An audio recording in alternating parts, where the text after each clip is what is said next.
Hola, hoy nos metemos de lleno en un texto clave, el capítulo 2 del Génesis. Efectivamente. Ya vimos la creación en 6 días, cielos, tierra, todo eso. Sí, el capítulo 1. Y ahora, bueno, vamos a ver qué pasó justo después. La Fuente es un texto que a veces se titula Creación del Edén y el hombre. Eso es. Y la idea es, pues, desgranar un poco los detalles, cómo se forma el Edén, la creación del primer hombre, la mujer. Y esas primeras instrucciones que recibe la humanidad, según este relato, claro. Exacto. Veremos la secuencia. El descanso de Dios, la formación de Adán y Eva. Y vamos a poner el foco, sí, en esos detalles y qué pueden significar. Porque es un capítulo, bueno, cargadísimo de simbolismo. Muy bien. Pues arranca justo al terminar la gran obra, ¿no? Dice, fueron pues acabados los cielos y la tierra, y todo el ejército de ellos. Capítulo 2, versículo 1. Justo ahí. Y lo primero que destaca es el séptimo día. Dios termina, reposa. Sí, el versículo 2. Finaliza la obra y descansa. Pero no es un descanso cualquiera. Dice que lo bendice y lo santifica, ese día séptimo. Exacto. Y eso es fundamental. Ese reposo marca, digamos, una culminación, pero también establece un patrón sagrado, un ciclo, Un ritmo, ¿verdad? un ritmo, ¿sí? Que bueno, tendrá una influencia enorme. Luego el versículo 4 parece que cambia un poco el enfoque, ¿no? Hace como un zoom. Sí, dice, estos son los orígenes de los cielos y de la tierra cuando fueron creados, el día que Jehová Dios hizo la tierra y los cielos. Se centra en la tierra. Pero en un estado muy, muy inicial. Casi latente. Eso parece. Describe que todavía no había plantas, ni hierbas, Porque Dios aún no había hecho llover. y, ojo, otro detalle importante, ni había hombre para que labrase la tierra. Ajá, ahí está. Prepara el escenario. Parece que sí, como si faltara algo, ¿no? Justo. Subraya una interdependencia. Desde esta perspectiva, claro. La vida vegetal necesita lluvia, pero también trabajo humano. O sea que la creación aún no estaba, digamos, completa, sin esa interacción. Podría interpretarse así, pero el texto da una solución, provisional para la humedad, Ah, sí, ese detalle curioso del vapor que subía de la tierra. y que regaba todo. Una imagen muy particular, como un sistema de riego propio, ¿no? Antes de la lluvia. Muy poética, sí. Sugiere una condición original diferente. Y es en este contexto, con la tierra lista pero esperando, donde ocurre el siguiente gran acto. El momento cumbre, la creación del ser humano. Entonces Jehová Dios formó al hombre del polvo de la tierra. Ahí está, ¿Del polvo? del polvo. Es una imagen, bueno, muy potente, Muy terrenal. muy básica, sí. Pero no se queda ahí. No. Luego dice, sopló en su nariz aliento de vida. El Neshama. Y fue el hombre un ser viviente. Es fascinante. De materia inerte, polvo, a ser vivo. Por un soplo divino. Directo. Y aquí tenemos, yo creo, uno de los grandes mensajes del texto. La elección del material, el polvo, Adamá, en hebreo, de ahí Adán, Claro. y la acción, ese soplo divino, son muy significativas. ¿Qué sugieren? Pues sugieren esa dualidad de la naturaleza humana, según este relato. Estamos pegados a la tierra, somos materia, ¿Polvo? pero a la vez tenemos esa chispa vital, una esencia que viene de Dios. Somos barro animado por el espíritu, por decirlo de alguna manera. Me gusta esa imagen. Y una vez creado, este ser, Adán, no lo deja ahí sin más. No, le prepara un hogar. Un entorno especial. Dice que Dios planta un jardín, en Edén, al oriente. Y pone allí al hombre, un lugar a medida. Y la descripción es importante, ¿verdad? No es un sitio cualquiera. Para nada. No es un lugar silvestre y ya está. Dice, todo árbol delicioso a la vista y bueno para comer. Un paraíso, vamos. Para los sentidos y para vivir. Pero, y aquí viene lo interesante, en medio de esa abundancia, dos árboles especiales. Centrales, además. El árbol de vida y el árbol de la ciencia del bien y del mal. Y estos no están ahí solo para dar fruto o sombra. No, eso parece claro. Su presencia es uno de los puntos de tensión narrativa clave. No son decorativos, están cargados de significado. A ver. El árbol de la vida, bueno, sugiere la posibilidad de inmortalidad, de vivir sin fin. Ajá. Y el árbol de la ciencia del bien y del mal, ese apunta a algo más complejo. Al conocimiento. A la conciencia moral, sí. Al conocimiento por experiencia de la dualidad ética, de las consecuencias de elegir. Su presencia ya plantea las opciones, los dilemas que vendrán. Prepara lo que va a pasar después. Exacto. Y el texto intenta situar este Edén verdadero. Sí, describe un río que sale de Edén, riega el jardín y luego se divide en 4. 4 brazos. Y da nombres. Pisón, que rodea Javila, tierra de oro, Bedelio, ónice. Riquezas. Gijón, rodeando Cus, que podría ser Etiopía. Y Dekel, que se identifica con el Tigres. Al este de Asiria, Y el Éufrates. O sea, menciona ríos muy conocidos en Mesopotamia. precisamente. Al nombrar el Tigris y el Éufrates y asociar la zona con riquezas, lo que hace es conectar ese origen ideal con el mundo conocido por los primeros oyentes. Claro, para que les sonara real. Eso es. No es tanto para que busquemos el punto exacto en un mapa, sino para darle a Edén una resonancia de realidad, de abundancia, de lugar central en el imaginario de la época. Le da un marco reconocible, aunque sea simbólico. Exacto. Entendido. Y en este sitio tan especial, ¿qué tiene que hacer el hombre? Pues el texto lo dice claro.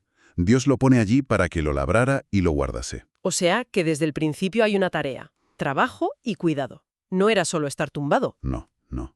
Y esa combinación, labrar y guardar, es interesante. ¿Por qué? Labrar implica cultivar, trabajar la tierra, interactuar. Y guardar, pues sugiere proteger, preservar, mantener. O sea, una responsabilidad.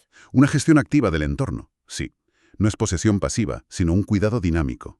Una especie de mayordomía. Y junto con esa tarea viene la primera regla, la primera norma explícita. Ajá. Dios dice: de todos los árboles puedes comer.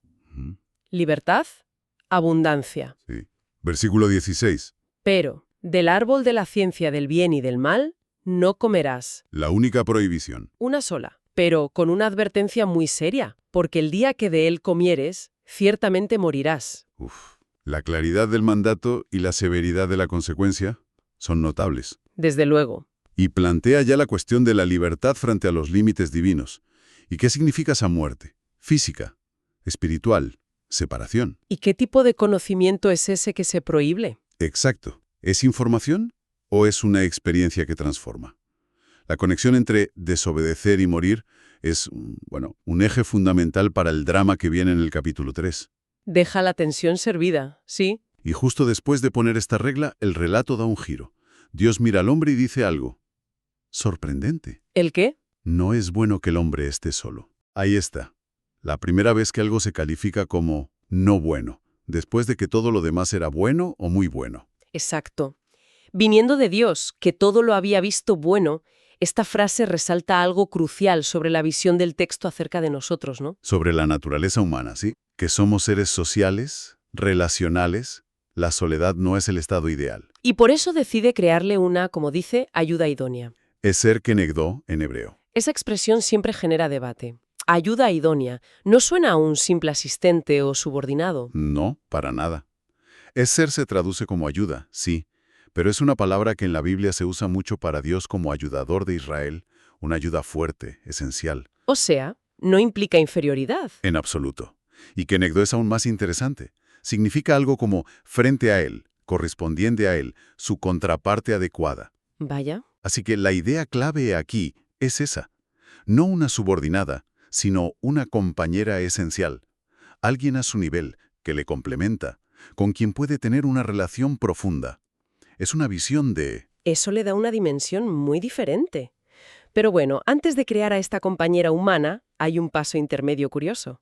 ¿Cuál? Dios forma de la tierra toda bestia del campo y toda ave de los cielos. Parece una segunda mención de la creación animal, ¿no? Pero ahora relacionada con Adán. Sí, y se las presenta. Se las lleva a Adán, ¿Para qué? para que viese cómo las había de llamar. Y el nombre que Adán les pone, ese es su nombre. El acto de nombrar. Muy importante en el pensamiento antiguo. No es solo poner una etiqueta. Implica entender la esencia de lo nombrado, establecer un orden, una relación. Adán ejerce aquí una función de... Inteligencia, de organizar el mundo con el lenguaje. Y el resultado de este casting de animales es revelador. ¿Qué pasa? Pues el texto dice: más para Adán no se halló ayuda idónea para él. Ah, claro. Ninguno servía. A pesar de toda la creación animal, ninguno era esa contraparte que necesitaba. Exacto. Este episodio sirve para eso, para resaltar la singularidad humana, la necesidad específica de compañía humana, La relación con los animales es buena, posible, pero no llena esa necesidad de relación entre iguales, de esa Esder Kenegdo. Deja claro por qué era necesaria la mujer, desde la perspectiva del relato. Justo. Y eso nos lleva a su creación, que se describe de forma única, diferente a la del hombre y a la de los animales. Sí, es verdad. Dios hace caer a Adán en un sueño profundo. Un tardemá. Sugiere un estado de inconsciencia casi sobrenatural. Y mientras duerme, toma una de sus costillas, o de su costado, dicen algunas interpretaciones. Sí, la palabra hebrea puede significar ambas cosas. Cierra la carne y de esa parte del hombre forma a la mujer. Y se la presenta. La simbología aquí es, bueno, muy rica. Que sea creada del costado, a menudo se interpreta como señal de igualdad, de compañerismo, La tradición esa que dice. sí, no de la cabeza para dominarlo, ni de los pies para ser pisoteada, sino del costado para ser igual, bajo el brazo para ser protegida y cerca del corazón para ser amada. Es bonito. Más allá de lo literal, la imagen sugiere conexión íntima, paridad, cercanía esencial entre ambos. Y la reacción de Adán es de puro reconocimiento, alegría. Esto es ahora hueso de mis huesos y carne de mi carne. Es un, por fin, alguien como yo. Totalmente. Y la nombra varona, Isha, porque del varón, Ish, fue tomada. El juego de palabras subraya esa conexión. Es una exclamación que expresa identidad compartida, afinidad profunda. Ese juego de palabras en hebreo, ish, isha, que aquí se intenta reflejar con varón, varona, enfatiza esa conexión. Se reconocen como del mismo material, digamos, iguales en esencia. Y el pasaje termina estableciendo lo que parece el modelo para la pareja, ¿no? A partir de este acto. Sí. Por tanto, dejará el hombre a su padre y a su madre, y se unirá a su mujer, y serán una sola carne. Describe una nueva unidad, social, afectiva. Se establece un ideal para la unidad familiar, sí. Un nuevo núcleo, independiente de la familia de origen, y una unión profundísima, una sola carne, que va más allá de lo físico. Sugiere compenetración total, emocional, existencial. Y el capítulo acaba con una imagen final. Describe el estado de esta primera pareja. Fundamental. Y estaban ambos desnudos, Adán y su mujer, y no se avergonzaban. Un detalle que parece simple, pero Dios, ante la creación, sin nada que ocultar. sin miedo, sin culpa, es la foto de la armonía perfecta. El punto de partida ideal antes de la ruptura que vendrá en el capítulo 3. Es el antes de la caída.